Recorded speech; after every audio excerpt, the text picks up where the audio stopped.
غزوہ ہند ہونے جا رہی ہے، یہ بھی ذکر آ رہا ہے، اس کو اگر تھوڑا سا ایلیبریٹ کریں ہمارے دیکھنے والوں کے لیے۔ غزوہ ہند جو ہے نا وہ ابھی اس کا ٹائم نہیں ہے۔ رسالت مآب سرور انبیاء صلی اللہ علیہ وآلہ وسلم نے فرمایا کہ سندھ کے علاقے کے اوپر انڈیا حملہ کرے گا۔ سپر پاور گیم بھی چینج ہوتی ہوئی کیا دکھائی دے رہی ہے، اور کیا اس کی وجہ سے یہ والا علاقہ ڈسٹرب ہوگا؟ یہ تبت، لداخ اور یہ سلیگوڑی کوریڈور اور پھر انڈیا، یہاں پہ بارڈرز ہاٹ ہوں گے، جو کیلکولیشنز نمبرز بتا رہے ہیں۔ یہ نہیں ہو سکتا کہ 2025 دنیا کا نظام بدلے بغیر ختم ہو جائے۔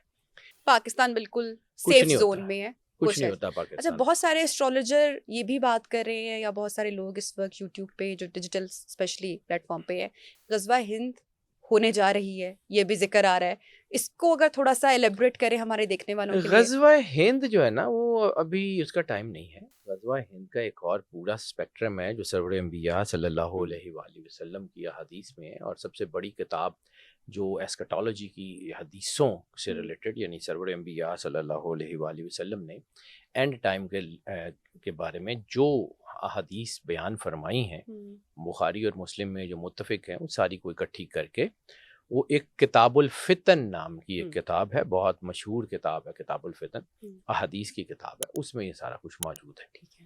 اس میں جس اسپیکٹرم کا ذکر کیا گیا ہے نا، وہ اسپیکٹرم ابھی بنا نہیں ہے۔ اور دوسرا جسے ہم کہتے ہیں کہ جی یہ انڈیا اور پاکستان کی جنگ ہوگی غزوہ ہند، تو ایسا کچھ بھی نہیں ہے۔ ہند کا جو علاقہ ہے، ہند صرف یہ انڈیا اور پاکستان نہیں ہے، اس میں بنگلہ دیش کا علاقہ ہے، اس میں نیپال اور برما کے کچھ علاقے ہیں، اس کے علاوہ یہ جو ہے ادھر سے لداخ کا علاقہ ہے، یہ کشمیر ہے، یہ سارا علاقہ اس میں جو ہے ایک پورا ایک اسٹریٹجی ہے۔ اس کے علاوہ بھوٹان، نیپال، یہ والا سارا اسپیکٹرم ہے۔ یعنی اگر ہم جو ہے نا ہسٹری اور قرآن پاک کے اسپیکٹرم میں دیکھیں تو 3 علاقوں کا ذکر ہے۔ ٹھیک ہے، خراسان، ہند اور سین، ٹھیک ہے، 3 میجر علاقوں کا ذکر ہے۔ سین چین کو کہہ لیں، چین مطلب میری کیلکولیشن تو وہی کہتی ہے، ٹھیک ہے۔ اور دوسرا ہند میں جو ہے وہ یہ صرف انڈیا پاکستان کا علاقہ نہیں ہے، بنگلہ دیش بھی اس میں تھا، بہت ساری ریاستیں جو اس طرف ہیں، جو دوسرے ایریاز میں ہیں، وہ ان کا امپیکٹ ہے۔ پھر اس کے بعد خراسان کا علاقہ ہم سمجھتے ہیں ایران، نہیں، خراسان کا تھوڑا سا حصہ ایران میں ہے، اس کا زیادہ حصہ افغانستان اور ادھر سے رشین سٹیٹ، یہ آذربائیجان اور اس طرف کا سارا علاقہ، یہ علاقہ ہاٹ ہوگا، ٹھیک ہے، یہاں جنگ لڑی جائے گی۔ اور پھر ایک اور حدیث ہے سرور انبیاء صلی اللہ علیہ وآلہ وسلم کی ایک حدیث ہے جس کا اب پورے ہونے کا وقت آیا ہوا، وہ ان قریب شاید اس کے اوپر آپ کو کچھ نظر آئے۔ وہ کیا ہے؟ خرب السندھ من الہند و خرب الہند من السین، کہ سندھ کی تباہی ہند سے اور ہند کی تباہی سین سے، چائنا سے۔ تھوڑا سا اس کو اگر ہم مزید بات کو کھولیں۔ رسالت مآب سرور انبیاء صلی اللہ علیہ وآلہ وسلم نے فرمایا کہ سندھ کے علاقے کے اوپر انڈیا حملہ کرے گا، ہند حملہ کرے گا۔ اب سندھ جو ہے، سندھ کو سمجھیے، سندھ صرف یہ لاڑکانہ اور اس کے ارد گرد کا علاقہ نہیں ہے۔ یعنی آپ دیکھیں کہ سندھی تہذیب میں موئنجو دڑو اور ہڑپا 2 تھے نا، تو ہڑپا کہاں ہے؟ ہڑپا تو یہ ساہیوال کے پاس ہے، تو اس کا مطلب ہے یہ سارا علاقہ سندھ کا ہے۔ یہ اوپر کی سرائکی بیلٹ ساری، رحیم یار خان، کچا، یہ سارا، اور ادھر سے یہ جو جا کے جو سندھ جو ہے وہ جا کے اوپر جا کے ملتا ہے ادھر بلوچستان کے ساتھ، تو وہاں پہ اس کا بھی بہت سارا حصہ یہ سندھ میں آتا ہے، یعنی بلوچستان بھی اسی کے اندر ہے۔ اور کچھ حوالوں میں یہ جو گوادر اور مکران کا علاقہ تھا، یہ کوسٹ کا، یہ سارا بھی سندھ کا حصہ ہے۔ صحیح۔ تو ان سارے علاقوں پہ جو میں بار بار عرض کرتا ہوں، دیکھیں میرا کام صرف کیلکولیٹ کر کے بتانا ہے، نہ میری مرضی سے ہوتا ہے، نہ میں کریڈٹ لیتا ہوں، نہ میرا کریڈٹ بنتا ہے، ٹھیک ہے، یہ اللہ کا بنایا ہوا سسٹم ہے۔ اس میں جو انرجیز ہیں وہ یہ بتاتی ہیں کہ یہ جو سندھ کے علاقے میں اب لڑائی ہوگی، تو بلوچستان میں لڑائی تو ہو رہی ہے نا، بڑے عرصے سے ہو رہی ہے، گوادر کے حالات ویسے خراب ہیں، اور اس میں نو ڈاؤٹ کہ انڈیا کا ہاتھ ہے۔ صحیح۔ رسالت مآب سرور انبیاء صلی اللہ علیہ وآلہ وسلم نے 1400 سال پہلے فرمایا تھا کہ خرب السندھ من الہند، سندھ کی خرابی ہند سے۔ اب ہند میں صرف یہ انڈیا نہیں، اس میں باقی سارے علاقے جو اس طرف کے ہیں، یا وہ آپ اس طرف اگر گوادر میں دیکھیں تو ایران کا کچھ حصہ، اور یہ سارا اس طرف کی بیلٹ. ٹھیک. تو جتنا میں ابھی آپ کی بات سے جیسے کہ آپ نے ذکر کیا سندھ کا علاقہ اور گوادر تک کی پٹی اور پھر چائنا کا بھی آپ ذکر جی کر رہے میں ہیں, وہی تو عرض کر رہا ہوں اب کہ جو اس یہ وقت گوادر پورٹ بھی چائنا سپر پاور بننا, امریکہ اوپر آئے گا, چائنا جی آئے گا, جی یہ جی ایک جنگ چل رہی ہے انڈیا آلریڈی پاکستان کے اسی ساتھ. تو اسی یہ جو اسپیکٹرم سپر کو پاور گیم بھی چینج ہوتی ہوئی کیا دکھائی دے رہی ہے, اور کیا اس کی وجہ سے یہ والا علاقہ ڈسٹرب ہوگا؟ ایک اور چیز آپ نے اچھا کیا, یہ اسپیکٹرم چھیڑ دیا, لیکن میں پہلے اس بات کو مکمل کر لوں جو جی میں کر رہا تھا, جی اس کے جی. بعد میں اس کی طرف آتا ہوں.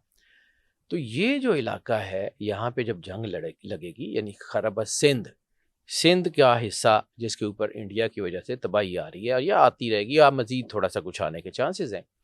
اس کے بعد پھر کیا ہوگا کہ دوبارہ یہ جو خرب الہند من الصین, تو پھر یہ چائنا کا علاقہ, خاص طور پہ یہ تبت, لداخ اور یہ سلیگوڑی کوریڈور اور پھر انڈیا, یہاں پہ بارڈرز ہاٹ ہوں گے جو کیلکولیشنز نمبرز بتا رہے ہیں. اور پھر اس کے بعد جو ہے نا پھر ہیجمنی ہوگی. اور پھر ایک اور چیز, حضرت صوفی برکت علی لدھیانوی رحمۃ اللہ علیہ کی کتابوں میں ایک علاقے کا ذکر ہے, اور وہ علاقہ ہے جس کے بارے میں انہوں نے عرض کی تھی کہ ایشیا کی صدی سٹارٹ ہونے جا رہی ہے. اچھا.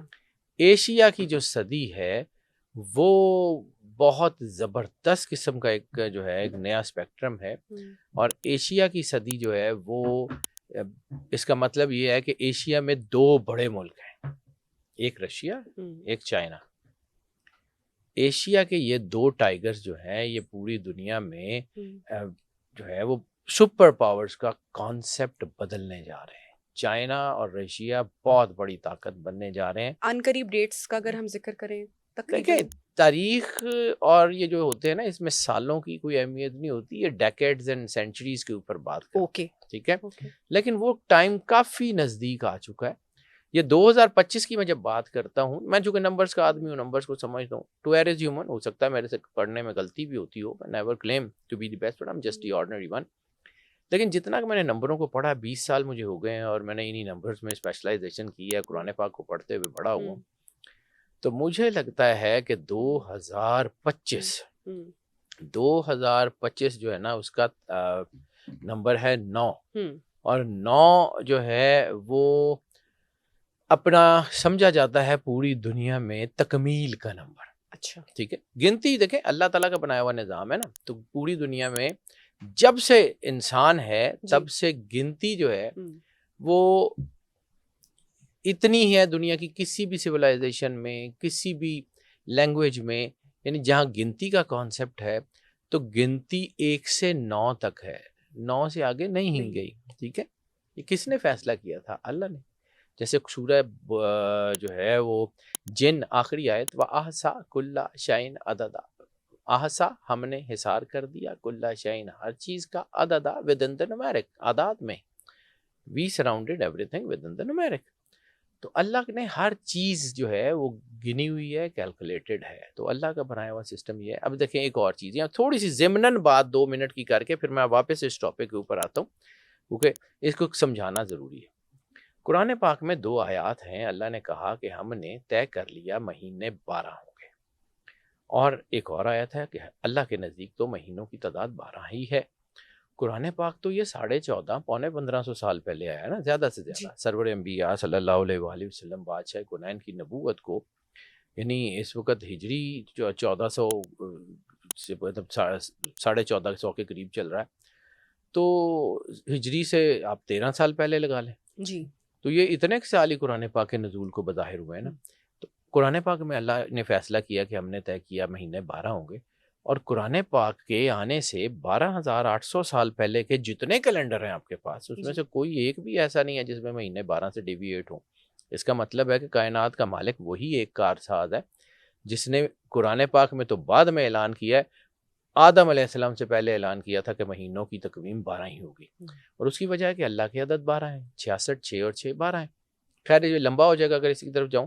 اب آتے ہیں اسی ٹاپک کی طرف جو میں بات کر رہا تھا, کہ گنتی بھی اللہ نے طے کر لیا کہ 9 ہی ہوگی. ٹھیک. اور اس کا امپیکٹ ہے 1 سے لے کے 9 تک, ہر نمبر کا اپنا اپنا امپیکٹ ہے. ہر بندے کی پرسنالٹی ڈفرینشیٹ اس لیے کرتی ہے کہ اس کے نمبرز ڈفرینٹ ہوتے ہیں. 2025 کے نمبر ہیں 9. 9. 2 Okay. plus 0 plus 2 plus 5 is 9. 9 ہر جگہ پہ تکمیل کا عدد ہے. 9 ہر جگہ پہ نئے نظام کے شروعات کا عدد ہے. تو یہ نہیں ہو سکتا کہ 2025 دنیا کا نظام بدلے بغیر ختم ہو جائے.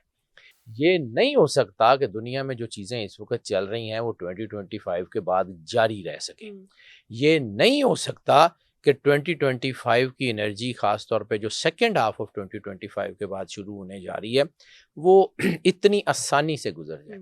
سو یہ اللہ کا بنایا ہوا سسٹم ہے. یعنی آپ پریڈکٹ کر سکتے ہیں کہ آج اتنا ہوا کا درجہ حرارت ہے، آج بادل ہیں، آج فلاں ہے، تو آج شام کو اتنا ٹیمپریچر ہوگا، کل اتنا ہوگا، پرسوں اتنا ہوگا.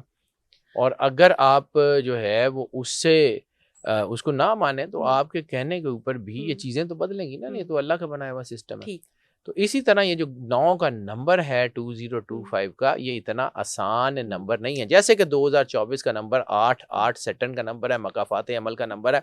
آپ نے پورا 2024 ہوتے ہوئے دیکھ لیا کہ جو جس نے کیا اس کو اس کا صلہ ملتا رہا، پھر چیزیں، وہ مکافات عمل کا سال تھا، اس کا امپیکٹ ابھی جاری رہے گا.